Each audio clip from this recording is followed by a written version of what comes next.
Hey, I got something to show you guys. Take a look.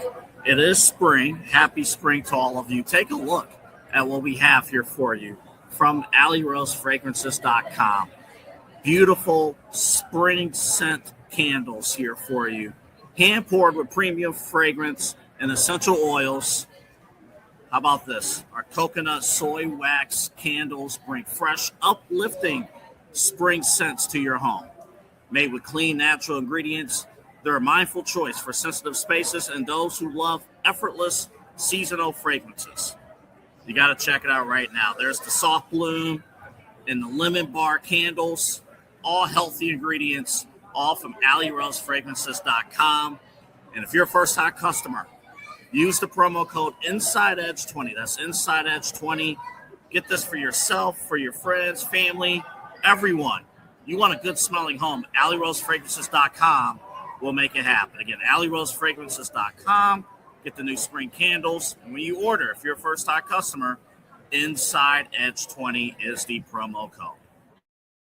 Fanatics isn't just our name, it's who we are. Loyal, passionate fans dedicated to our favorite teams and to the sports we love. That's why we're honored to be able to offer fans the world's largest collection of official sports apparel and sports jerseys from all the leagues, teams, and players you love. We feature a wide selection of gear from every league, including NFL, MLB, NBA, NHL, and NCAA merchandise, which allows us to serve fans of football, baseball, hockey, basketball, lacrosse, soccer, golf, and everything else that gets your heart pumping. Go to Fanatics.com by using the QR code on your screen right now to celebrate your teams.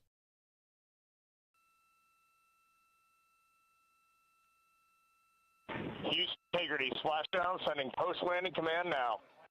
Splashdown confirmed. Copy splashdown. Waiting on VLDR.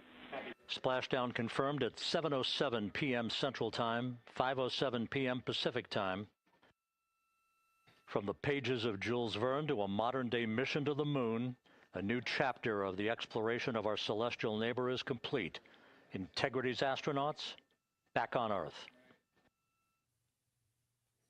All right, welcome. It's Splashdown Saturday. We're back on Earth, TK. It's been we didn't leave Earth, but it's been a couple of weeks, man. We had Easter weekend off last weekend. That's time with the families, and man, it was busy. I had a bunch of birthday parties on Saturday. Whew, my last weekend was wild, man. But anyway, I'm your host. Welcome to Illegal Formation. I am Chad Bryan. With me, as always, is my man TK Dandridge. I guess we don't need that video courtesy of NASA. We're not courtesy of NASA. We're not brought to you by NASA. That's not at all what's going on. Like I said, we don't leave Earth very much, TK. I don't like heights. Not a big fan of heights. I can't imagine coming back into the atmosphere at 25,000 miles per hour, man. I don't know did I mute you or did you mute? Oh, that was you. Okay, I thought I muted you. My bad. Anyway, so I don't know if you guys watched any of the Artemis 2 mission, but our people, they're back, man. Did you? I caught it live a little bit yesterday. So Reed Wiseman, Victor Glover, Christina Cook, and Jeremy Hansen, all safe and sound, back on Earth after spending a couple of days in high Earth orbit and then going around the moon. TK, the furthest any human has ever traveled into space, and they made it back safely. I panicked, ran to YouTube yesterday. I was like, man, it's got to be pretty close. I forgot, man. They're landing pretty soon. I came home with dinner and I caught it from about 5,000 feet up. So I caught, I guess, what you would call the easy part. I don't think any part's the easy part. Right. Space kind of land in the ocean, but at least the ocean's a pretty big target. But did you saw the landing, right? You saw him splash down. I was over at my neighbor's house. He's had it on. We were on, Fox News, I believe it was. Okay. I'm just watching. I had no idea of it. He was telling me everything like, "Yo, they're getting ready to come down." They set out, about 9-10 days ago, on this mission. Yeah. And so, we're just sitting there watching, and of course, you have the bottom right corner that was giving all the details. How many miles away they were, how long the landing was going to take, and how fast it was going. When I saw that at 19,670, I was impressed. Watching that thing go all the way up to 25K, and you're watching on the TV, you're like, doesn't look like they're going that fast, but Right. man, And I wonder if you really even get the sensation that you're moving that fast. I mean, you're so far up away from Earth that, I mean, yeah, it's getting closer pretty quick, I would imagine. But yeah, 25,000 miles per hour. TK, I thought Myles Garrett was driving that thing.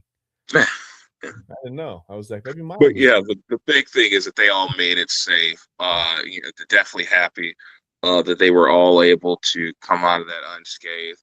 I know a lot of us had memories of what happened 40 years ago, and it's very tough to talk about it even today. Yeah. But yeah, I'm glad they got this one right. It was definitely interesting to watch. Definitely brought a little bit of excitement to a pretty mundane Friday night. So yeah, it's it feels like one of the few things that we have going on that's really, like, honestly good right now, right? Like, that everybody can kind of, whatever. I guess not everybody can agree, because there are people that still think that space and the moon is fake. I don't know, whatever. But yeah, I mean, just a kind of a heroic mission. I mean, back to the moon for the first time in over 50 years. Well, not to the moon, but around the moon, which is pretty cool. Yeah, it just feels like a huge accomplishment. I don't know. It's not much to say about it. I mean, they're back safely. I was looking into. I noticed the Coast Guard came over and rescued them. It was the search and rescue mission, essentially. Rescue. I mean, they were safe inside the capsule, but who knows how far they could fly. They need somebody to come grab them. Right? And I was just looking at the effects of gravity when you come back from space. I thought, man, I wonder why they're putting them on the board and lifting them up, and they looked like, I don't know, just looked like they weren't really too excited to move. And I was looking at the effects of gravity when you come back from being in the moon's orbit or whatever, the Earth's orbit. The effects of gravity back on Earth are apparently they're much stronger on you. You feel it more, I guess, significantly when you're coming back from space. And I thought that must be crazy to come back and feel like twice your body weight. Like, I can relate after this winter, man. I found some, for all those people that had the New Year's resolutions to lose weight. Hey, I found it. I got it over here. It's right here. I got it. Don't worry. It's safe. It's safe with me. I'm keeping it right, literally close to the vest over here. But yeah, I thought, man, that must be how I feel right now. Just a little extra gravity pulling down on me, but pretty crazy. Anyway, they're back home. What else can we talk about, man? We got some stuff going on. So Braves Guardians, TK. These teams came in at 8-5. Both teams. Well, the last two baseball teams to not have lost a series in Major League Baseball. It was a pretty good game until, I don't know, kind of got away from Slade Ciccone in the sixth last night. So the Braves win it. What was the score? 11-5. And I was happy about that. Like I said, I root for the Guardians. I'm not, I'm a Braves fan, but I want to see the Guardians win. I want to see them do some things. But this one got away from them a little bit last night, and that's okay. I thought, like I said, Ciccone was good through 5. Did you get to see any of this game at all? I caught some bits and pieces. I caught highlights. I was out and about a little bit last night. My last 10 days have been full of logistics, man. Trying to figure out how to go where and how to get here and there on what time and whatever. It's been pretty stressful, to be honest with you. But yeah, did you see any highlights of this one? We caught the tail end of this one. We were pretty invested in the splash landings. Tail ending of it. Not a significant amount of the game, but I did see highlights of this matchup. And let me tell you, Dominic Smith absolutely went hammer time on this bullpen. You think 3 hits, 2 of them being RBIs, and just 4 at bats. Not to mention, he had a couple other teammates that had 2 hits in this game. I think Michael Harris had 2 hits. Mauricio Dubon had 2 hits. Ron Acuna had 2. Drake Baldwin had 2. Austin Riley also had 2. I mean, it was just a whack-a-palooza of hits just slewing around in Hot Atlanta last night. Terrible pitching down the stretch by the Guardians and their bullpen. The game definitely got away from Slade there around the 5th, 6th inning. It just got really ugly really quickly. And I hope this isn't the tone for the rest of the series, but last night was very rough. Yeah, and like I said, Derpy said the Guards got crapped on last night. They did. I mean, but like I said, through 5, it was a good game, right? Pretty good game, and I think, I don't know. I mean, it's one game, Derpy. I don't know. I wouldn't read too much into it. I mean, I'm a Braves fan, but I wouldn't be surprised at all to see them drop the next two. For whatever reason, Bryce Elder has been otherworldly for Atlanta this year. He gave up his first earned runs last night. But there were some good things for the Guardians. I mean, Kyle Manzardo hit a home run, right? First home run of the season. Ronald Acuna Jr. also for the Braves hit his first home run. Matt Olson hit an absolute bomb off the roof of the Chop House. I don't know if you saw that or not, but my goodness, man. Yeah, and I think this is what a lot of people were. Are you talking about the bullpen management, Derpy votes decisions? I think a lot of people had kind of come away with that from last night, just wondering, matchups and I think he's trying. Right now, I think they're still trying to figure out that bullpen. I mean, the Emmanuel Clase situation has left them in a little bit of a pickle, so to speak. You had something really good going, right? I mean, you had the bullpen set up. You had your 7, 8, 9 guys ready to roll, and then all of a sudden, man, I mean, not even an injury would be one thing. But this was, I want to say, non-baseball related. It was baseball related. It was just shenanigans related more than baseball related. So I think that's left Stephen Vogt in a little bit of think about how that would get your head spinning. You know what I mean? You've got your bullpen all set up. You got the roster there. And so, it's not like you're not the Dodgers, right? You don't have $384 million to play with and, no salary cap. I mean, baseball is wonderful if you've got all the money in the world. And the Guardians seem to have the money. They don't spend it. I saw a post the other day. Yeah. I mean, Derpy, you're right. They just have a bunch of young guys they're relying on right now. And it's a tough way to do it, man. But they're still in first place in the division. I know it's early, but 8-6, they're still a game up on the Twins. The Tigers have, started the season by falling off the face of the earth. I mean, they're going to come back. The Tigers are going to play some good baseball. But yeah, I mean, right now, as rough as the offense has been, there's still hope, right? I mean, they're in first place in the division, and luckily the AL Central is I don't know. It just is what it is. I don't want to say it's a weak division, but it's just it seems that no one wants to step up and take control of that division right now.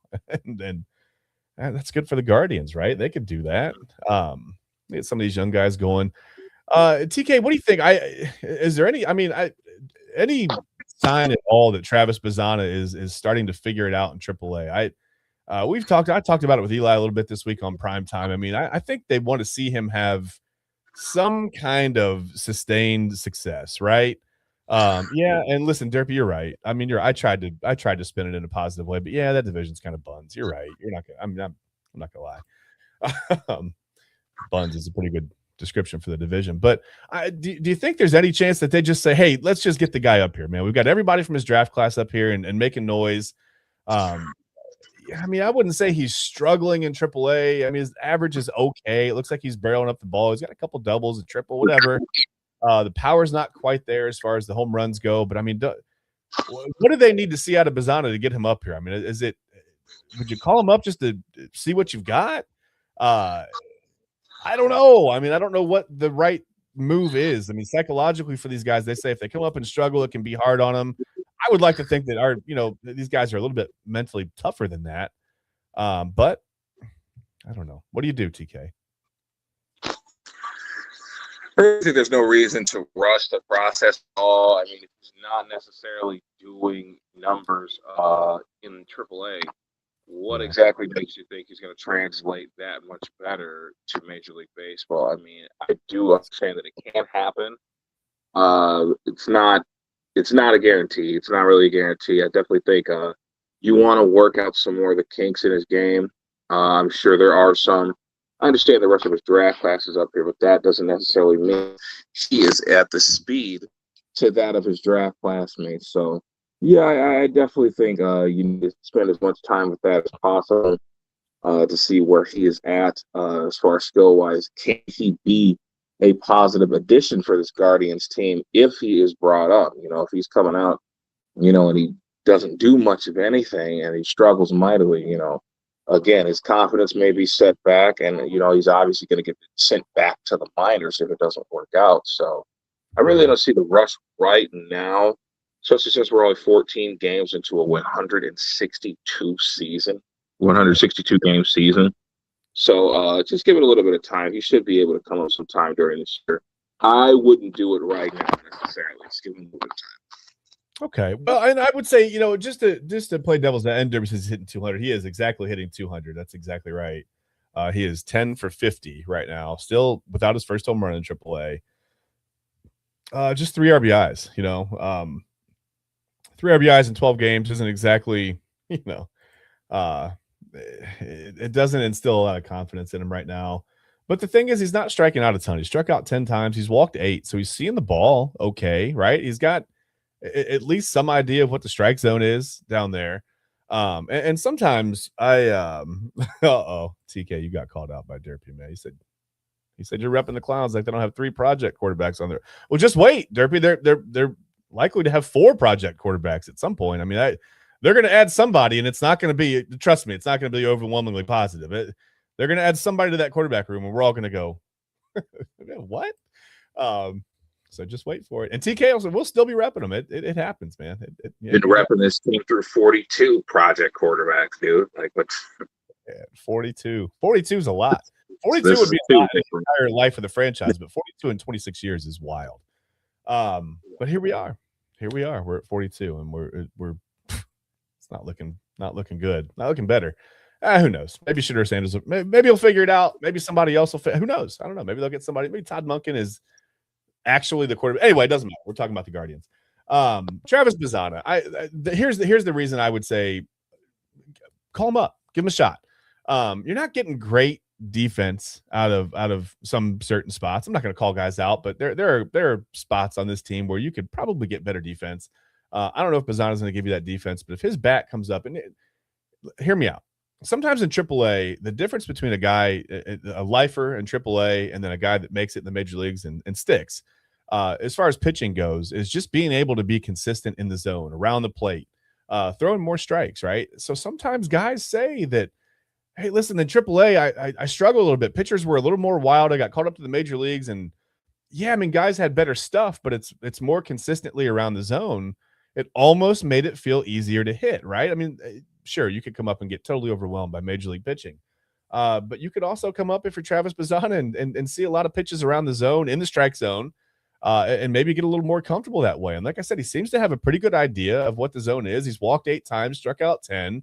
I mean, I think gone are the days of guys hitting, 325 and walking more than they strike out. Baseball's not really, it's not like that anymore. It's a true outcome situation at hitting, right? You're either walking, you're striking out, you're hitting home run. That's it. I don't necessarily love that. I'm kind of an old school guy when it comes to, just getting guys on base and moving runners over. If you got to bunt somebody over, you bunt them over, get somebody in scoring position, score a couple runs, be tough to defend, hitting runs, steal some bases, whatever. Old school, kind of small ball stuff. Even if you've got the big bats in your lineup, I think it still pays off to play some of that small ball sometimes. You're not going to score 8 runs every night. Even if the Guardians had last night, it wouldn't have been enough. But you call Bazzana up and just see what he can do with major league pitching. I mean, maybe the fact that he barrels it up pretty well.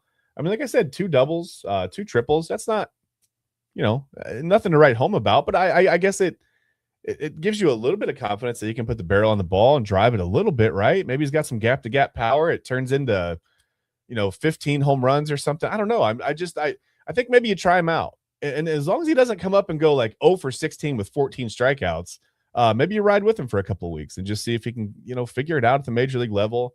I like to think this guy's not going to be completely overwhelmed, man. He's the number 1 overall pick, right? Like he knows what kind of weight is riding on that. Okay. Well, this is okay. Yeah. I mean, yeah. And if you remember, Derpy, I remember that Chiefs playoff game, and the Browns really weren't that far away from winning that game. TK, you realize that? I know we're not talking about the Browns right now, but you know what? We can pivot. Let's take a break. Yeah, it's true. Derpy, you're not wrong. They're trying, and unfortunately, the whole Browns roster is just full of boo-boo spots. It should be good on paper. It's one of the best rosters in the NFL. When you put it out on the field, what he doesn't mention is that the same guy that brought in all this damn same idiot who hired Freddie Kitchens and brought all that to the ground. So, Yeah. John Dorsey needs to go. Yeah, but it was right head to head, the helmet to helmet hit. I mean, that was the difference in that awful. game. It still lives in my well, you got to realize, though, in Kansas City with the team that they have, you were not going to get that call. Was Daniel Sorensen in the wrong on that play? Absolutely, he was. But you are in Kansas City, Missouri at Arrowhead Stadium. You're at the Palace of Arrowhead, and light-skinned Jesus is not about to not get that call. It's just not going to happen. And you think those days are over now, though? Yeah. Hey, listen, he probably still won't get it now. And I honestly wish Hollywood hadn't done that. I do applaud the effort. I think we all did. But at that time, it's like, listen, man, we're inside the 5-yard line with a little under a minute to score. We can get in there. Yeah. We can get in there, but, that's just not a call that we're going to get at that point in time. I would say that the red zone or the red zone offense was probably a little bit better than it is now. Just with some of the things that the Browns tried to pull in the red zone last year, the trick plays and everything else. Well, it's a little depressing, but that's okay. That's okay. Let's take a break. We're gonna take like a 5-6 minute break here on the Inside Edge Network. Really quick, we'll be back with some more illegal formation. And let's just, let's pivot a little bit. We were going to talk more Braves Guardians, but I think there's not a whole lot to get into. It's one game of 162, right? Braves won at 11-5. We know the game got away from Slade Ciccone. Braves bullpen looked really, really good, except for Jose Suarez. He gave up pretty much everything that the Guardians were able to score last night in that one inning. So that happens. But the Guardians got the bats going a little bit, right? I know Jose Ramirez is still struggling, and we don't really worry about him. He'll get going. I'm not worried about that. But right now, let's pivot. When we come back, let's maybe talk about what the Browns do with that 6th pick. And TK, we had plans. We were going to look at mock drafts and everything else. And I think we're going to look at yours tomorrow with Ryan Mosser on the Sunday Sports Show. I want to get I want to put my mock draft in front of his eyes a little bit. I did another one. I did one way, way back. Things have changed. I think opinions have changed on a lot of players since then. So I did another one this morning while I was kind of setting up the studio, getting ready for the show. I put together my own mock draft, and I didn't accept any trades. The first time I did the trade with the Cowboys, this time no trades. I did all picks. Nobody trading anything. Listen, the Browns are probably going to trade that number 6 pick back for I don't know, something from the Cowboys in the first round and like a stiff drink for Andrew Berry so he can sit there in the green room or not the green room. He won't be in the green room, but in the war room watching whatever goes on, whatever they call that, the war room situation, or what do they call it now? I have no idea. But who knows? They may trade back if they don't like what they're seeing at 6. If their guy goes, I'm hoping their guy is Carnell Tate. He may go before that now. The Jets may gobble him up. I don't know. I'm not really sure. But we'll take a quick look at my mock draft. We'll talk about what the Browns should maybe do with that 6th pick. If they should, do they take a wide receiver? Do they take a left tackle? Do they take a running back? Do they take, God forbid, another quarterback? Do they add another rookie quarterback to this mix? Or do they trade? Who knows? We'll talk about that in a moment. Give us about, like I said, 5 minutes or so. We'll be back. And we'll have some more illegal formation. We'll have some Browns talk, and we'll get you going on your Saturday. We'll be right back.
Whether you're searching for a baseball autographed by your favorite World Series slugger, a signed football by an iconic Hall of Famer, or the jersey of a world-famous soccer star, you've come to the right place.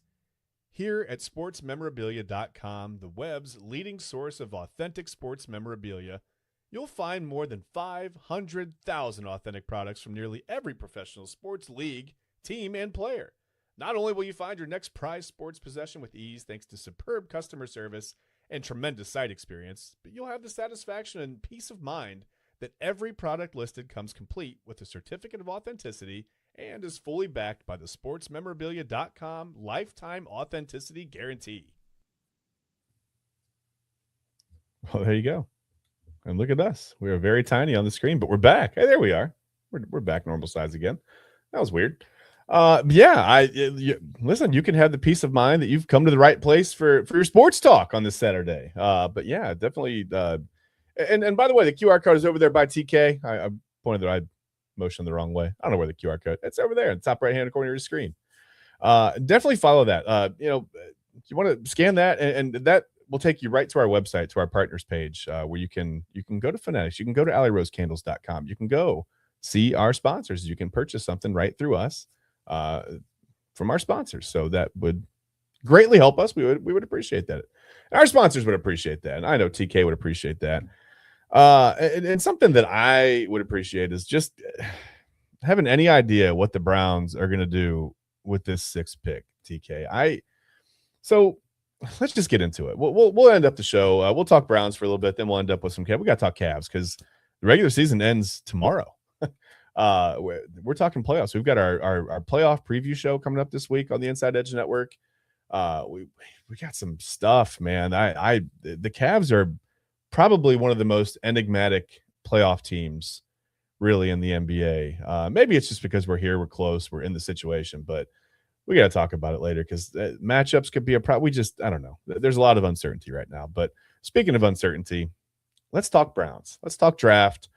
It's our normal thing in Cleveland, and this is what we do, right? Someone said the other night on the show, this is in the comments, this is the Browns Super Bowl. That's unfortunately April is it for the Browns. I mean, this is what we all look forward to. This is where we pretend that we've made our team better, and we talk about, our future Pro Bowlers and our all pros and our first team this, first team that, whatever player of the year, whatever. It worked out last year. Carson Schlesinger was a nice pick, right? I thought, Andrew Berry did some other nice things in the draft, but then we took 2 running backs and 2 quarterbacks in the middle of it as well. So there were ups and downs, to say the least. But I don't know. I just, what do you do with the 6th round pick? And we've got some comments here.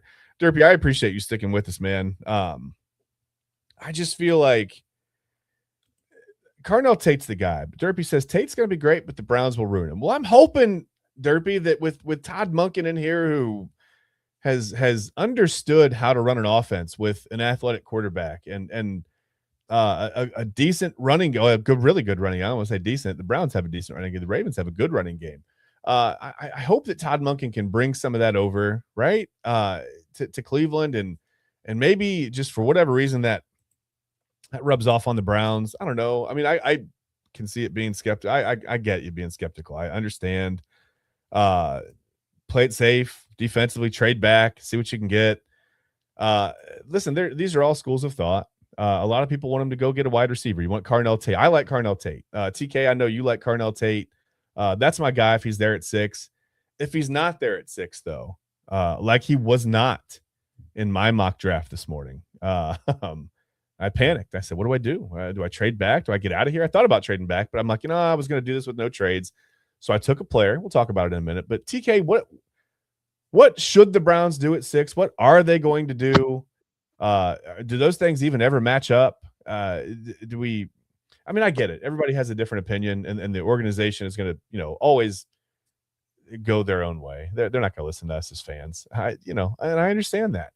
But at the same time, sometimes it feels like it's so painfully obvious, what the Browns should do, who the Browns should draft, who they should sign, who they should try to trade for. And I get it. You can't just, sign anyone. You can't just trade for anyone. But the draft is where you have some control, TK.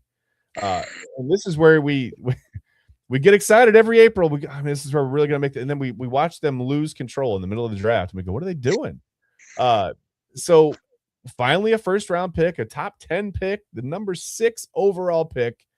It's nice. They've had a couple first round picks now for the last, whatever. Lost a lot in the Deshaun Watson trade. That was tough. Probably the worst trade in sports history. Just knowing how it's all turned out. Unless he somehow, which I don't think will happen. This is not what I don't even want to see this really. Unless he somehow starts this year and takes them to a Super Bowl and wins the Super Bowl. It sounds crazy even coming out of my mouth. But hey, nothing wrong with a little optimism. But TK, okay, let's say it's fine. There's no Tate. We don't. He's not there at 6 because I know that's what you want. That's what I want.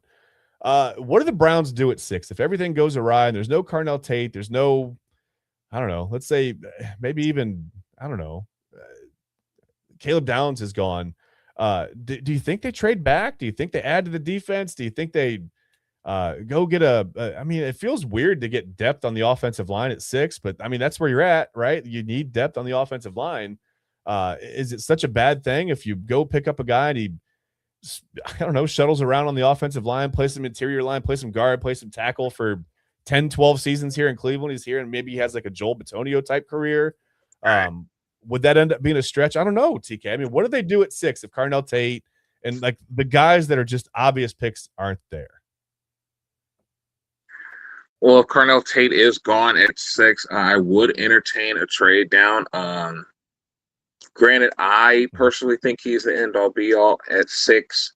I definitely think it makes a lot of sense to go for the high-end perimeter talent over the offensive lineman in this draft. Now, I have been very offensive line heavy throughout these draft processes. I do understand that it starts, durates, and it's in the trenches, if we're going to be completely honest about things. I was very high on getting former Louisiana State University left tackle Will Campbell last year. I didn't think we would have the right pick to get that. Since we were originally at 2 and then had to trade down to get 5 and do all that other stuff. But if Carnell's not there at 6, I would entertain a trade down.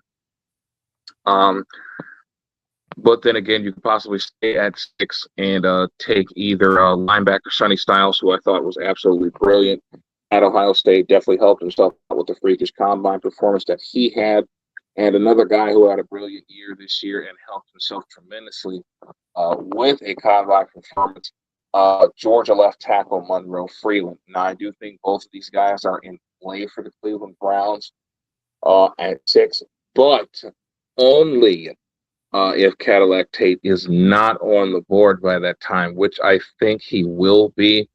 I do understand that drafting for need is extremely risky, but with the elite talent to which this man possesses, more than matches the fit for need and the fit for, I would believe at that point in time in the draft, player available, or definitely one of them. If you were to think, overall for the draft board, Sonny Styles, Carnell Tate, and Monroe Freeland do not have that much of a discrepancy within each other on, I would like to say, about 85% of draft boards across the NFL and even across the country. You see all the mock drafts going on now.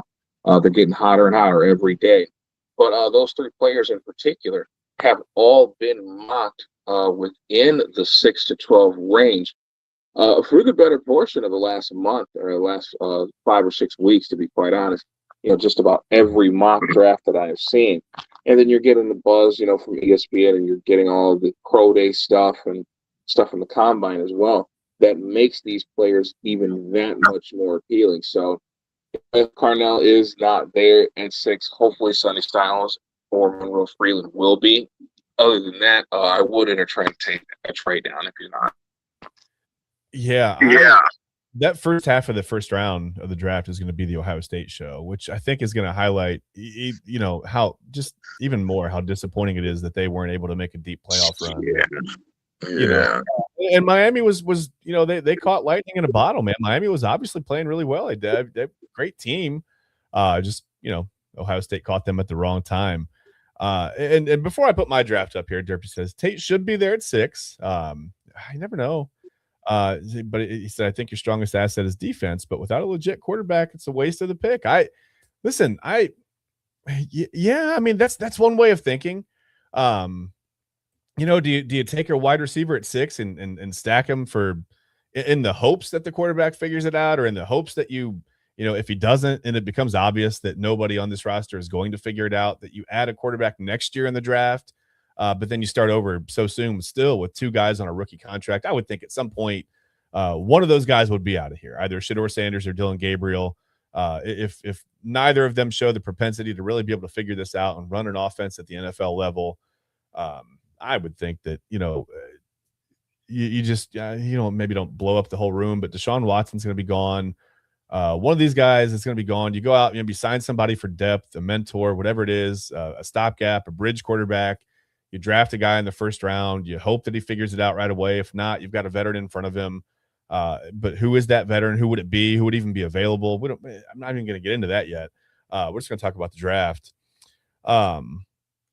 And I wonder sometimes too, Cardinal Tate's not going to have Jeremiah Smith on the other side in Cleveland, right? It's going to have Jerry Jeudy, and we don't know where Jerry Judy's head's at. I talked about this the other night with Eli. If you add Cardinal Tate to this offense, what does Jerry Jeudy do? Does he feel, I don't know. I mean, does he feel like, okay, well, now the offense is legitimized. Like I'm going to get back into this thing. I'm going to play hard. We got an offensive line that can, maybe keep whoever the quarterback is on their feet. Maybe I've got a good chance of running my routes and seeing some looks. I'm back into this thing. Or is he going to go, well, I was the wide receiver 1, and now I'm not. I'm disengaged. I don't care anymore. Trade me. Get me out of here. What's that going to do to Jerry Jeudy? We don't know. He's been a little bit all over the place. And you wonder. I don't know. Well, let me do this, TK. Let's put up my mock draft, okay? And I hope somewhere Ryan Mosser is watching. He can laugh at me and go, what is this guy doing? Like, that's not at all what my big board said. Did he pay attention on the Sunday Sports Show? We'll find out. But here's what I did. Now, Monroe Freeling is my number 6 pick because, like I said, I didn't want to trade back.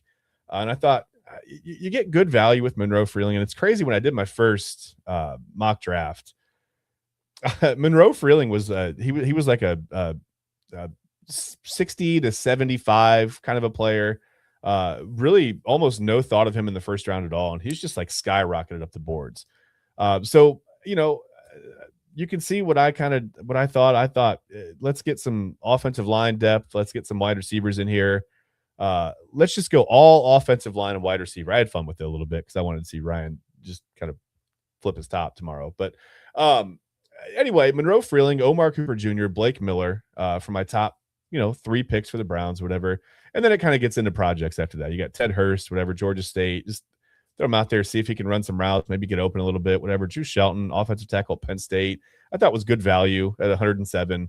And it gives you, and I agree, Derpy. Thanks, Derpy. Says actually a good draft, first 3 picks at least. Yeah, after the first 3 picks, it goes a little wonky in some places. I mean, you can see they did not like my Aaron Anderson pick at all at 206, but it's the 206th pick of the draft. I mean, it's not where you expect someone to stick and be a starter. So if you take someone there and they show something great, if they flash, hey, you make a roster spot, that's unexpected. You take someone at 206 and they get cut, it's not really a big deal. So you take a flyer on a guy, and that's okay with 206. I wouldn't do that with 6 or 24. People with the Ty Simpson pick at 6 terrifies me, TK. I just don't know that there's enough sample size. I've seen him. He's got a good arm. He makes good decisions, right? But then 4 or 5 games of the season, when they actually started to play some really, really good competition against Indiana, especially, and I'm not going to say he disappeared because the whole offense disappeared, but you want your quarterback to make some plays, and I didn't see that out of him the last third of the season or so. So that concerns me because you're going to have to make some plays in the NFL. Throwing windows shrink. They're open for less time, right? There's concern there that if Ty Simpson shrinks against good competition in college, obviously the NFL is the best of the best from college. So what will he do in the NFL? I don't like Ty Simpson at 6. I'm not even sure I like Ty Simpson at 24 if he's there. I don't like trying to trade up to get Ty Simpson to add a third quarterback with less than 2 years of NFL experience to the quarterback room, along with a guy who hasn't played meaningful football in 7 years, that's all a recipe for disaster in my mind. Unless you're going to add a guy like Jameis Winston simply for his personality to that quarterback room, then I'm out. I miss Jameis. Man, Winston was fun to listen to, but yeah, he was fun. And he always completed a pass. That's the thing. He very rarely didn't complete a pass. It may have been to the other team. It may have been to the other team 2 or 3 times, TK, but he always put it in somebody's hands, and that's fine. Mm-hmm. And that's okay. And Derby says you can get McDonald at 39, but if you get Miller and Freeling, you're set for a bit. Yeah, I think you've got good depth there at the tackle position. You add Drew Shelton to that. I think, Shelton's a good enough player. I think he can do some things in the NFL. Bo Stevens at 149. I thought he's a good guard coming out of Iowa. I trust the Big Ten interior offensive lineman. I do. It's like you trust defensive tackles from the SEC, right? They're going to come out and probably at least make some plays or eat up some blocks. They're going to do something. So I always tend to lean toward those guys. But I've got Aaron Hall, a defensive tackle at Duke, for my very last pick of the draft. And you never know. Like I said, you take a flyer on a guy late, you never know what can happen. But that's my mock draft. I'm sure, like I said, when we see Ryan Moster tomorrow, he's going to look at that and go, dude, what are you doing? He'll probably like Freeling and Cooper. I like Omar Cooper Jr. I thought he was pretty consistent at Indiana. You look back at, and the thing about Fernando Mendoza, he throws a catchable ball, but it's not like he was like, I think some of these receivers were getting open. Not like he was throwing guys open all that much, right? Just a pretty good quarterback. I think it's crazy we're talking about him as the consensus number 1 overall pick when, I saw some competitive fire out of him, TK, but I don't see him. He's not throwing like 80-yard bombs. He's not like, to me, he's not a typical surefire number 1 overall pick, but this year he is. So that's kind of where we are, but I don't know, TK. You like Monroe Freeling at 6, you like Omar Cooper at 24 there. Would you trade with the Cowboys? What do you think's better? Now, granted, both players at both spots make a ton of sense for us, due to the talent and the recent success that they have had. Mm-hmm. The big thing for me, I thought your draft was actually pretty decent. Of course, I've been Carnell Tate all offseason. This is probably the first offseason where I've picked one player that we needed and stuck with him the entire offseason. I didn't really get on the Will Campbell hype train until about mid-February last year's draft. But anyway, with Monroe Freeling going 6th overall, you worry that, hey, maybe the rookie year won't be as fruitful as you would have hoped. Maybe he might struggle with certain types of rushers. Is he that great with speed? Can he handle power? Is he good moving in space? At the NFL level, we know he can move. We saw what he did at the University of Georgia. We saw what he did at the Combine.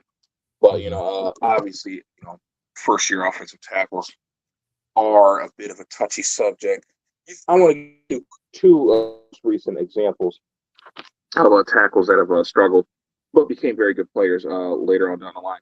Remember when Colton Miller was the 15th overall pick in the 2016 NFL draft by the then Oakland Raiders, and he was absolutely terrible.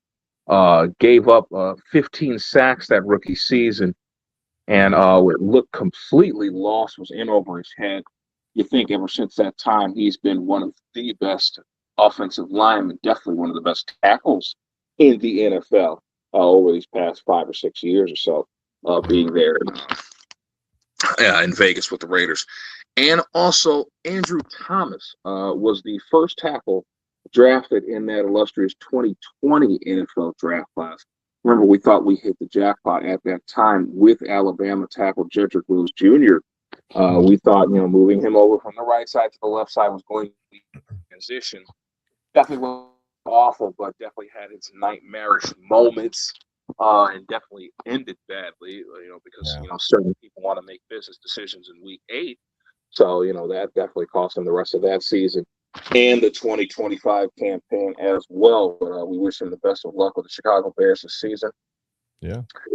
So, with that being said, if the rookie season from Freeland isn't ideal or is rough, I really don't think there's any reason to give up on the young guy so soon. You've seen, offensive tackles, somewhat bust in their first season, but then as the career goes on, they bust out on some Epps and Mad Funk and become some of the best offensive linemen in the game.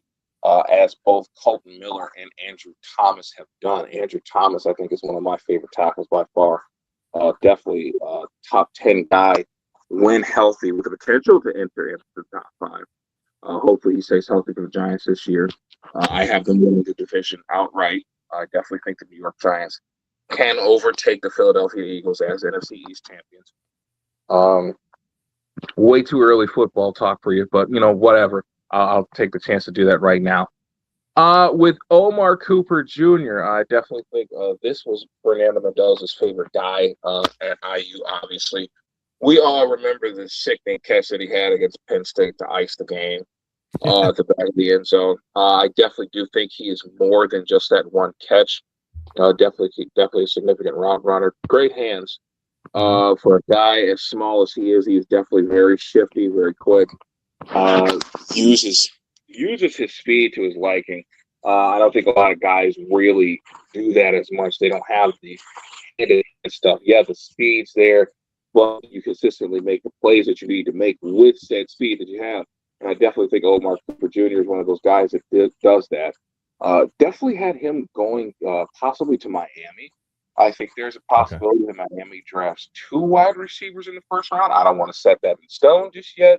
But if you're looking at that roster overall, Miami's number 1 receiver right now is Malik Washington. Now, this was a guy that was used primarily as a gadget guy, punt return guy. Remember the whirlwind punt return touchdown that he had just last year, a 5-yarder where he broke numerous tackles to get loose and to find his way to the end zone. So you know that he's an elusive guy. You know he can break some tackles, make things happen in space. But what do you know of him as the go-to guy in an offense with a new quarterback with minimal starting experience? That's going to be a lot to, digest there. I definitely think Omar Cooper Jr. has played his way into the first round. Okay.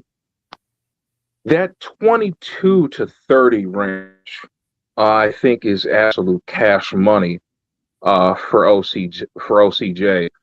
To be selected, because you see a lot of teams in that area are going to need a little bit of wide receiver help. You think, obviously, Cleveland is there. Chicago is there at 25. I don't necessarily think they need a majority, massive help in that receiver room. But you think with losing a guy like DJ Moore, you don't want to take too many steps back. Yes, you have Roma Dunze. Yes, you have Luther Burden. Yes, you went on and brought back, I think they brought back a lot of Olamide's keys with the Falcons.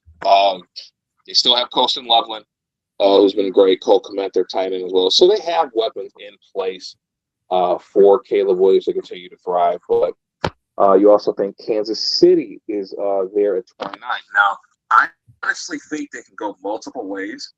I definitely think they can go either defensive end, maybe get somebody in there to push George Karlaftis and Mike Dana, or possibly add to the receiving. Well, you got to think light skin. Jesus is coming back soon. I don't think he'll be the week 1 starter, but I don't see him missing a significant amount of time for this season. Definitely think the rehab for him has gone better than expected. Okay. And he should be in the fold much sooner rather than later. If not, we're going to see Justin Fields start a couple games for them. But, yeah. And then I think back to your 39th, the pick at 39 with Blake Miller. He's a lot better than we projected him to be. I definitely think he is a quick guy at the offensive tackle position.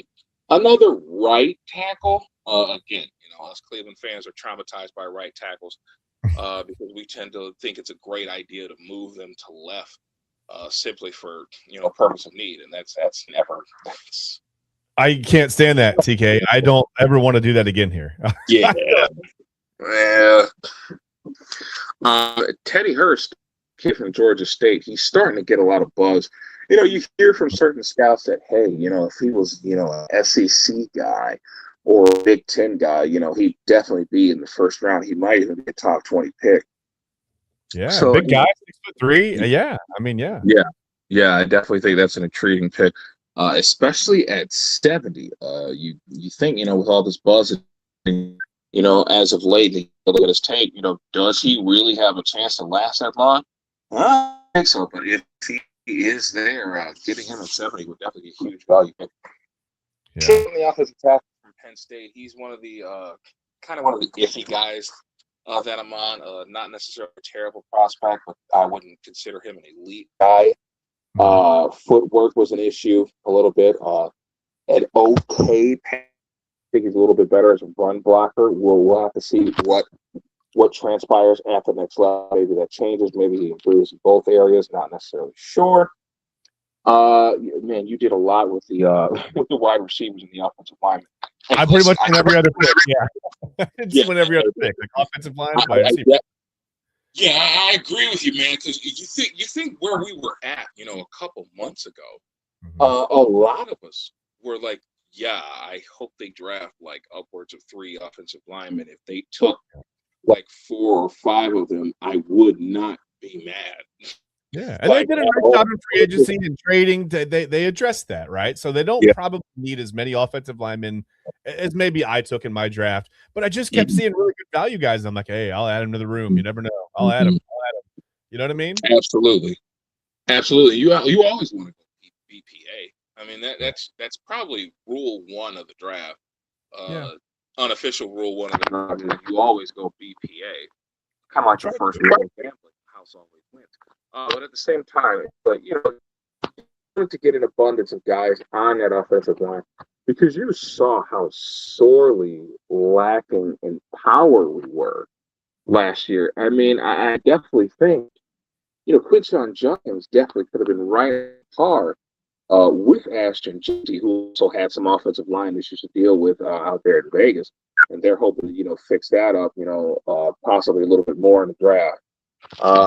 But yeah, he was right on par with him to be the tops of that rookie class. But we think that offensive line could not get any push whatsoever.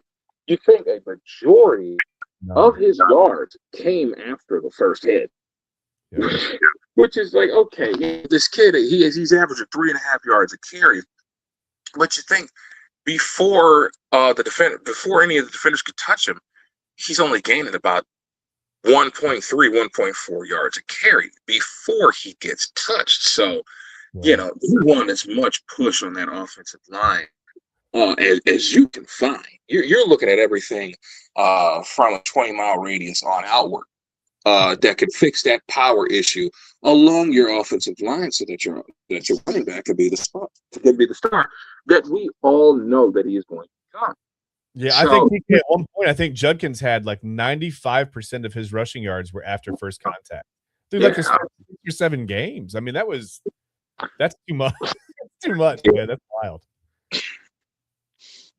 And you think, from the first game, the very first game of the season, when he comes in against Baltimore, you thought, hey, he looked a little bit slow at first, but he was able to show some of that burst that he had not only at Ohio State, but what made him get to the Ohio State radar, what he was able to do at Ole Miss. He was able to hit those holes at an extremely fast rate and accelerate and make things happen in the open field. You got to see a little bit of that as it went on, but again, with the lack of push from this offensive line, and that's kind of weird to say about an offensive line that includes both Joel Bitonio and Wyatt Teller, but that was exactly the case last year. Yeah. For those guys in particular, I definitely believe underperformed. Look, I get Joel is up there. He's going to be 35 this year. He battled injuries all throughout this season.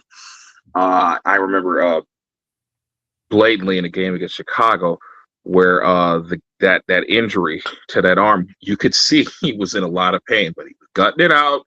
He did the best that he absolutely could. Wyatt Teller just had, to his standards, an awful season. He did not look like himself at all. I'm used to him just throwing cats out of the way. I think I only saw that a handful of times this year.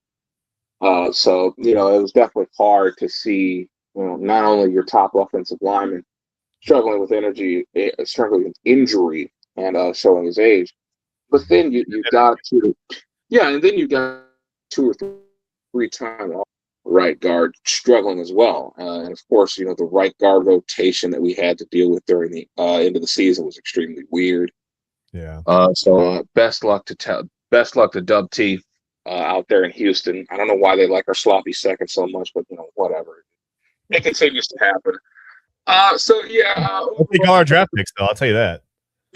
yeah. I'm so glad that that's over. It's nice to have our round 1 pick again. Yeah. Hopefully, we don't do anything like that soon. But overall, I thought your mock draft was pretty decent. Obviously, I can't get upset at you for going a different way because someone wasn't available. I can't do that. You did the best that you could with what you were given. No trade downs. I definitely like the first 3 picks. Teddy Hurst is a wild card, but I definitely think he'll be at the next level. Anytime you get an offensive, 6'3" size, putting him out there on the other side of Carnell Tate, just in case things go bad with Jerry Jeudy. Just in case. But I know Carnell Tate on this draft. But if we were to pick him up, I like that. Getting me excited, Chad. Chill out, brother. I know. Again, in my draft, though, Carnell Tate was gone. Caleb Downs was gone at 6. Sonny Styles, or I'm sorry, Arvell Reese was gone at 6. So right. I'm just going to go whatever. I'll go offensive line here. I'll go Monroe Freeling. It seems safe-ish, right? Not a huge reach. So that's what I was thinking. But yeah, if you could get Carnell Tate and Ted Hurst on the same team, I think that would be intriguing, Right. Absolutely. So, when I look at your draft overall, I definitely thought you did a great job of identifying value, which was good. And like I was ready to say, anytime you get an offensive lineman or a tight end from the University of Iowa, it's 93 to 95% chance that guy's going to be an All-Pro. So, for sure. Yeah. So I'm definitely with that. Overall, you did a pretty good job. Not a horrible draft. You definitely did a pleasant mix of not only need but BPA as well. So yeah, I commend you on that one. I tried, man. Yeah, I mean, it's just like I said, it's based on what's there. I mean, there were some guys there are some names I'd rather see on that list for sure, but they were gone, at the time to pick. So let's do this for a quick second. Let's put up this is the Inside Edge Network. This is our April schedule. And again, we've got the Cavs playoff preview coming up. TK, I don't know if we're going to have time to get to it today. We can briefly go over the Cavs when we come back. We do have to take a break. But I just wanted to put this up for you guys. I mean, this is there's a lot going on the Inside Edge Network. And, especially this week, like I said, we've got our Cavs playoff preview show coming up. But other than that, I mean, look, Sunday morning, tomorrow, we'll be back with the Sunday Sports Show. Me and TK will be back. TK and I will be back with Ryan Mosser. That's going to be fun. We took a week off for Easter. Looking forward to getting back into it with you guys. Of course, on Sunday night, you've got the main event. And then Monday through Thursday at 10 o'clock, Inside Edge Prime Time with myself and Eli Moon. We'll have you from 10 to 11. You got Midnight Run from Monday to Wednesday at midnight to 1 with Anthony Alford. That's a fun show. It's just it's fun to stay up late and talk sports, right? We'd rather do that than sleep. We got Conversations with Eli Moon. Jersey Chasers coming up on Wednesday. Voice of the Land. The Voice of the Land is now under the Inside Edge Network umbrella. That's fun. The Commissioner's Couch. So that was a back-to-back. That was fun last night. Not last night, but Friday night. Thursday night. Wow. I know what day it is. I promise. Thursday night was a fun back-to-back with Voice of the Land, the Commissioner's Couch. That was pretty fun. I was trying to cook dinner and watch some sports talk on my phone. That was it was a little hectic, but I got it done. Of course, Friday mornings, you got the Side Hustle Wrestling. I mean, it's almost too much to go through. A Mic Check Take 2 on Friday night. And of course, that leads us back to Saturdays with Illegal Formation with myself and you, TK. And then we've got Real Talk with Papa Moon coming up a little bit later this afternoon. So please don't miss any of that. And while I've got you here, before we do take a break, I just want to remind you guys, quickly, while we're here, please support Mentor High School's 2026. And you see the link there on your screen. It's go.rallyup.com/Music Mentors 2026. And that's for the 2026 Music Mentor Scholarship Program raffle. You can go to the website and donate. Music Mentors is a nonprofit booster organization that serves the Mentor Public Schools bands at Memorial Middle School at Shore Middle School and at Mentor High School. Music Mentors organization consists of parents, teachers, and students working together to promote music in our schools. Music Mentors supports Mentor High School's Fighting Cardinal Marching Band and its 175 students. 100% of the proceeds from the fundraiser, they're going to go toward the Music Mentors Scholarship Program, which provides scholarships for band seniors. So again, go to that link on your screen there, go.rallyup.com/Music Mentors 2026. You can donate, you can win cool prizes, and that's the 2026 Music Mentors Scholarship Program raffle. TK, you got to support the fine arts, man. I think that's important. So I definitely, I want you guys to do that if you've got the chance, if you've got the means. Please go help out the fine arts, help Mentor High School, help the band, and go donate. And you got a chance to win some cool prizes there too. You can go check out the website for that. Like I said, we are going to take a break. TK, when we come back, we can get into the Cavs playoffs really quickly, man. 5 or 10 minutes. And then we're going to get out of here. I think it's Saturday afternoon. It's time to go enjoy our weekends, right? But again, let's take a quick break. And before that, let's hear from one of our sponsors. Let's hear from our friends at Monster Moments, TK. How about that?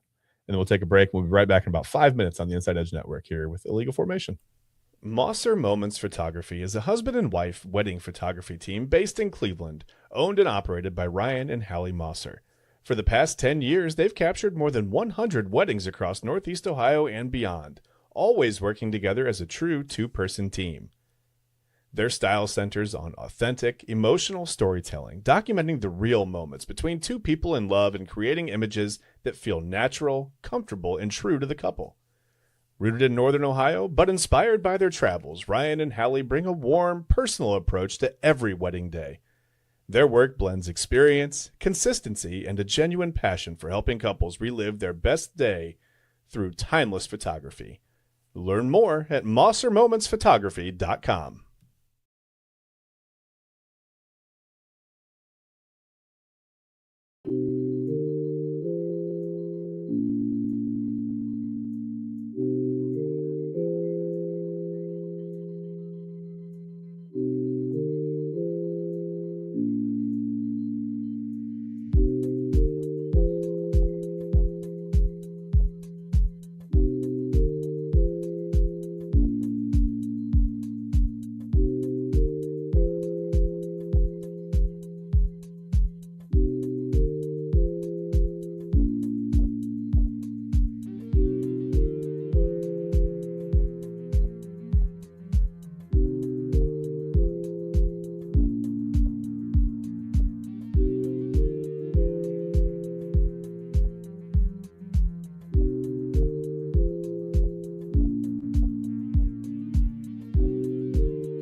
clean energy, bold flavors, no jitters. See why people won't shut up about Dubby. Clean energy, no jitters or crash.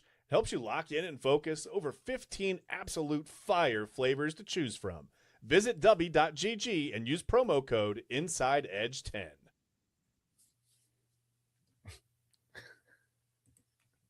Well, no matter what I click, TK, it wants to put us in the corner. I don't know. I guess we're in trouble. Hey, listen, welcome back to Illegal Formation on the Inside Edge Network. And follow that QR code up on the top right of your screen. Visit our sponsors. Go to Dubby.gg and see why people won't shut up about Dubby. Use the code and go to AllieRoseFragrances.com. Get yourself a candle, your body mist. Why not go to Fanatics and get a Chase DeLauder jersey? I mean, why not, right? Maybe if we buy enough Jose Ramirez jerseys, he'll start hitting. Maybe he needs a little bit of a push from the universe to some jersey sales to pick up, and then he'll start going. Who knows? But no, I'm not worried about Ramirez. But anyway, we are back on the Inside Edge Network, I should say, with Illegal Formation. TK and I are we're gonna close out the show. We're gonna talk some Cavs, because like I said, NBA regular season is over tomorrow. And it feels like sometimes, as long as the NBA regular season feels, TK, for some reason this year it went fast. And I don't know if that's because maybe we got 2 different regular seasons out of the Cavs. We got whatever that first 2 months or 3 months of the season was. That was, where we didn't even know if they're going to make the playoffs. We thought, man, they'll just blow this whole thing up and start all over and whatever. And they go out at the trade deadline. They get James Harden. And unfortunately, we had to move on from Darius Garland. That's a part of it, right? It's a business. We all love DG here, but the turf toe was holding him back. We moved on. So you go get James Harden, you add him to the mix, and right away the Cavs looked like an instant contender, looked really good. And they've played pretty well down the stretch, but the defense still, it's giving me fits, man. TK, you can't give up 125, 130 points a game in the playoffs. And that concerns me a little bit. So again, now they've locked up the 4th seed in the East. We know where they're going to be. And they've got a number of opponents. I mean, even just heading into the last game of the season, we don't really know who. If the playoffs, if the playoffs started today, they'd be playing the Hawks. They could still, unless I'm mistaken, they could still play the Raptors or the Magic. Is that correct? Am I right on that? I think I muted you. Sorry about that. You are. Okay, so the Magic are aggressive. They're physical, right? They worry me for that reason. The Hawks, they just run at a pace that I'm concerned. I don't know. I think they could just, honestly, if they get going, they could run circles around the Cavs a little bit. Toronto just has good length. They defend the perimeter well. So just tell me briefly, because we want the Cavs to move on smoothly, right? We've got Jared Allen is nursing a knee issue. We've got other guys that are trying to come back from some minor injuries. Max Strus has looked a little bit all over the place with coming back from the foot surgery. Donovan Mitchell always this year has a lower body concern going on, and it's not, he's injury prone. He's soft. He's what? No. I mean, you put a lot of weight on Donovan Mitchell's shoulders. I mean, it's going to happen, right? So it's time for our yearly let's nurse our injuries while we're going into the first round of the playoffs situation. But this year we want to get out of the second round. We don't want to lose in 5 games in the second round. Can't see that again. Don't want to see it again. Quite frankly, if we have another season, what's that? Tired of seeing that. Yeah, I mean, quite frankly, if we see it again, it's just going to feel like we're starting back at square one. Nobody wants to be at square one. We want to move on. We want to progress. So we want the first round to go smoothly. So if we want the first round to go smoothly, TK, and we know we can see the Hawks, we can see the Raptors, we can see the Magic.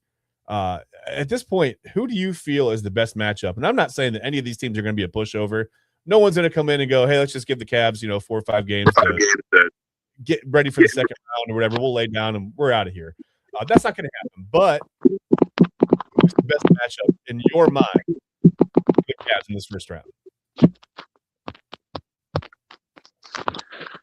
Well, I honestly think if we're looking for a more favorable matchup, because I really don't think any of these are favorable, to be quite honest. Yeah. I would probably say Atlanta would be more favorable for us simply because of how young they are. Okay. I really don't like to go with the, oh my God, those kids don't know nothing. They're so young, this, that, and 14. Listen, if there was any time for veteran leadership to come through for this team, now would definitely be the time. Yeah. Because I'm looking at the Toronto Raptors and I'm thinking to myself, okay, Brandon Ingram, Scotty Barnes, Manuel Quickly, Jakob Hurtle. These are guys, RJ Barrett. These are guys that have had significant playoff experience. Been around. They have veteran experience just like we do. So, you're not gonna waltz into a series against the Raptors and be like, oh, we have deep playoff experience and we have veteran. They have the same thing.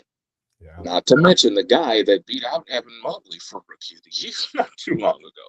So, if I'm choosing, I guess I'm hoping for the Hawks. Again, I guess this ain't no, we'll walk in the park, thing of that nature. This isn't that. This isn't that. So, Yeah.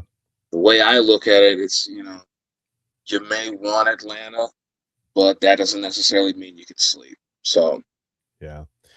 These teams are all mashed in there in the standings for a reason together, right? I mean, they're similar as far as, well, at least their records go. I don't think they're a great matchup. I mean, the thing that worries me is that, okay, you win the first round, that's fine. You move on, and you eventually are going to have to see. It's going to be Boston or Detroit most likely, right? If you're going to have success, you're going to have to go through Boston and Detroit. So you look at Boston. They've got Jaylen Brown and Jason Tatum together. Those two guys have won 13 series together. All right. And that's out of 19 playoff series total. So they've got the experience. They know how to win a playoff series. The Cavs, I fear, don't have that core that know together how to win a playoff series. You talk about Donovan Mitchell. He's never been out of the second round. James Harden hasn't been to the NBA finals since 1637 or whatever it is. It's a long time. May not be that long. But you've got a bunch of just concerns, I think. You don't have guys that know how to go into a playoff series, and if it gets, I don't want to say out of hand, but if you have to rely on that experience and that they just don't have it. They don't have that. They just don't have it. They're going to be figuring it out together for the first time. That concerns me.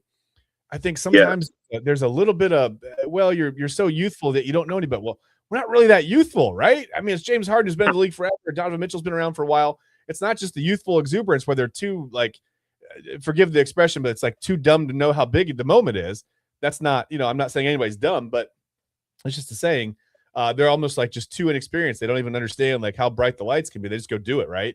And then you start to get the nerves, after a while. But they don't even have that. The Cavs are just like in this middle ground where they don't have a ton of playoff wins just together, right? They don't really have the youthful exuberance, the energy to go out and run over a team, run around a team. They're just sort of in the middle where they have to execute. And to put the Cavs in a situation where they have to execute with guys nursing lower body. What's a body? Lower body injuries. Max Strus's foot. You've got again, like Donovan Mitchell always has the lower leg concern. Whatever, he's got something going on this time of year. Jared Allen's knee. It all worries me, TK. It all worries me. All of it. Yeah. All of it, right? So that second round, I mean, I feel like that's going to be the tipping point. I feel like they should win the first round matchup. I don't necessarily think it's a foregone conclusion. I mean, we don't want to see a first round matchup go 6 or 7 games, though, right? Please don't. I mean, it feels like trouble if that happens. It's not going to bode well for them. Yeah. If they got to go 7 to beat Atlanta or Toronto or whoever, and then they get into that second round matchup, let's say they figure it all out. I don't know. I mean, how would you feel even going into the Eastern Conference Finals against a team like? Well, it doesn't matter who, because whoever it is going to be the best of the best. They're going to be the best of what's left, right? Whoever gets hot. Do the Cavs even have what it takes to beat a team like the Thunder or the Spurs or whoever it is? It could be the best that the West have to offer.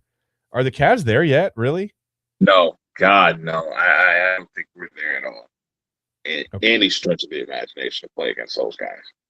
Yeah, I mean, it feels daunting for sure. This isn't LeBron, Kyrie, and Kevin Love and the supporting cast. I mean, this is like, let's not make Donovan Mitchell do too much. Hopefully James Harden shows up in the big moments. And man, I really hope Jared Allen's knee holds up, right? You kind of need Evan Mobley to be the unicorn that he is, or that he can be, that he's shown that he can be. It's just, these guys haven't necessarily taken the leadership roles, some of the younger guys that we wanted them to take, or that we wanted to see them take. So, yeah, it concerns me. The Pistons concern me less than the Celtics, if that's the matchup eventually. But I don't know. Either way, you're going to have to play some good basketball to get where the Cavs want to go, to see, right? For us to see them go where we want to see them go. I've got to play some good basketball. So this is where we are. So TK says the Hawks are the best matchup. I tend to agree. I just, like I said, I worry a little bit about the pace of play with Atlanta. I worry about them kind of wearing the Cavs out a little bit in this first round matchup. So we'll see. We'll see tomorrow. The tiebreaker is, I don't know. I don't even understand it. You got to be like I'm watching all the Artemis 2 stuff, and I think you have to be a rocket scientist to understand all the tiebreakers in the NBA as well. So maybe we'll get somebody from NASA in here to explain that to us eventually, but maybe we'll try to find that tomorrow. But yeah, I don't know. We'll learn more tomorrow. We'll know for sure after tomorrow night who the Cavs are going to play in the first round. And then all we can do is we'll start speculating. We'll have our Cavs playoff preview show this week on the Inside Edge Network. We'll talk about all these concerns, all these things. I wish it was like, I miss the second LeBron days, don't you? When it was just a foregone conclusion after that first year, we saw like, okay, well, once we get through the Eastern Conference Finals and we get to the finals again, we just knew. Four trips in a row to the finals was absolute just spoiled behavior. Having our season ending in June every year for 4 years, yeah, we were spoiled as hell. We really were. Yeah, that was a fun time.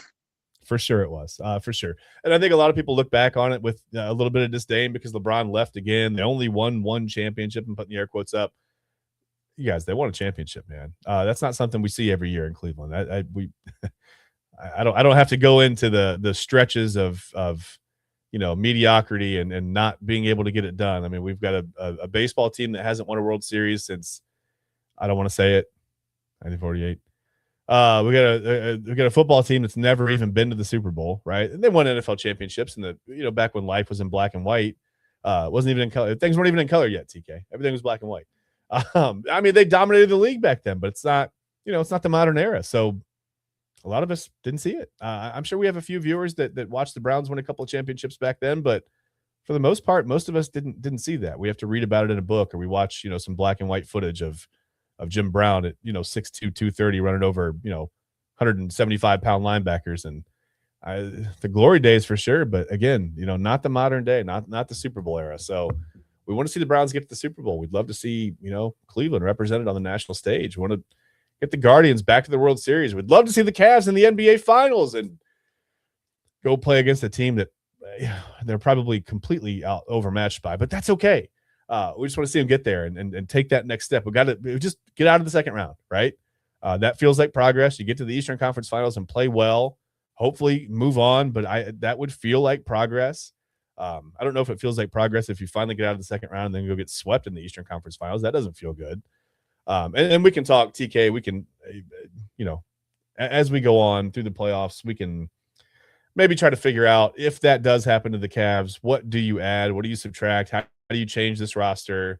How do you make it a contender? Because we all talked about the East being wide open this year, and here the Cavs are they come in as the 4 seed, and it doesn't feel wide open. There's a lot of uncertainty. There are a couple of young upstart teams that maybe surprised us a little bit, but yeah, we felt like the Cavs would cruise into that 1 seed this year, and that's not what we're looking at. So that does concern me a little bit. TK, do you have any closing thoughts on the Cavs, the Browns, the Guardians, anything else? Artemis 2, the moon, landing in the ocean after going 25,000 miles per hour through the atmosphere. Any final thoughts on anything at all before we get out of here, man? The big thing for me, definitely with the NBA playoffs looming, is the outlook of the Cleveland Cavaliers. Listen, I don't want to be one of those guys who takes our 51 wins on the season lightly, especially with the rough start to the regular season that we had. We were kind of unbearable to watch for the first couple months of NBA basketball. And for us to be able to turn the ship around and get 51 wins, definitely a testament to how well this team grinds. But at the same time, there are a lot of questions that I don't think we're going to get the answer to until we are deep in this series. So forgive me if I'm a bit uneasy about our basketball team, which I have been for quite some time. Granted, we were surging and, things seem to look a lot better with James Harden in the mix. We still don't play convincingly good basketball when we play against top competition, and that frightens me a bit. Yeah. Because, whether or not we get the favorable matchup against the Atlanta Hawks, that's not a guarantee. That's not a guaranteed winnable series. Neither is Toronto. So, I'm kind of worried to see how these guys, right the ship and figure things out as we go along the playoffs, because right now there are a ton of questions that need to be answered that are not going to be answered in time. Yeah. Those are my final thoughts right now. So yeah, and I'm going to piggyback off what you said, and just I hope that we don't get those answers, as we're sitting in one of these series down 2-0 or 3-1, and it feels like you're going to have to, well, at that point you have to, it doesn't feel like you're going to have to dig your way out. So, yeah, I hope we get the answer sooner than later. Tomorrow is the day. Tomorrow's the last day of the regular season. So they have between tomorrow and the playoffs start to really figure out what the rotation looks like, what guys, health situation is going to look like, what the defensive effort is going to have to look like in the playoffs, because it's going to have to be better than it was in the regular season. You can't, like I said, you can't go through the playoffs giving up 120, 130 points a game like they have down the stretch and expect to have any success. I mean, that's how you're going to find yourself down, 2-0 or 3-1 to the Hawks or the Raptors or whoever really quickly in the first round. And boy, I can't imagine the type of just how much that would feel like a failure if the Cavs get knocked out in the first round of these playoffs. So let's hope that doesn't happen. Enjoy the rest of your Saturday. We've got, Braves Guardians for the rest of the weekend. I know it didn't go great for the Guardians, and I got my Braves sweatshirt on. I'm not trying to gloat or anything, but I just, I was happy they won last night. But again, I've said it. I wouldn't be surprised at all to see the Guardians take the next two from the Braves at all. Never know. Hang in there, Guardians fans. Hang in there with Travis Bazzana. I know everybody from that draft class is up making some noise and doing some things that are, that were all picked right after him or whatever, but give him some time. Hopefully he'll get it going soon. Kyle Manzardo hit a home run last night. TK's above 100. He's hitting above 100 now. So he's doing some things. Maybe he's starting to warm up. And I said, earlier on this week, I said, maybe they'll get down to Atlanta. The weather's a little bit warmer. Maybe the bats wake up a little bit. Maybe that gets them going, and then they'll come back here, and it looks like we're in the 60s and 70s for the foreseeable future.